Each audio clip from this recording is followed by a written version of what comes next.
જ્યારે તમે કરિયાણાની દુકાન, શોપિંગ મોલ અથવા રેસ્ટોરન્ટમાં ગયા હશો ત્યારે કાર્ડ સ્વાઇપ કે ટેપ કરીને પેમેન્ટ કર્યું હશે, ત્યારે ક્યારેક તો તમે પાઇન લેબ્સની પેમેન્ટ પ્રોસેસિંગ સિસ્ટમનો યુઝ કર્યો જ હશે.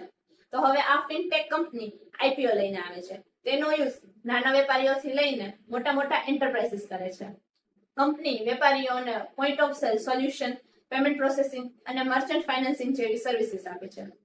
આ સિવાય smart POS devices, buy now, pay later, loyalty અને ગિફ્ટ સોલ્યુશન, ઈ કોમર્સ અને ઓનલાઈન પેમેન્ટ ટૂલ્સની પણ સુવિધા આપે છે. આઈપીઓ ઓપન થાય છે 7 નવેમ્બરના અને ક્લોઝ થાય છે 11 નવેમ્બરના. ટોટલ ઇશ્યુ સાઇઝ છે 3,899.91 કરોડ. પ્રાઇસ બેન્ડ છે 210 થી લઈને 221 રૂપિયા પર શેર અને લોટ સાઇઝ છે 67 શેર્સનું. ટેન્ટેટિવ અલોટમેન્ટ ડેટ છે 12 નવેમ્બર અને લિસ્ટિંગ ડેટ છે 14 નવેમ્બર. આઈપીઓ માંથી મળતા પૈસાનો ઉપયોગ કંપની લોન રીપેમેન્ટ, ઇન્ડિયાની બહાર એક્સપાન્શન અને ટેકનોલોજી ડેવલપમેન્ટમાં કરવાના છે.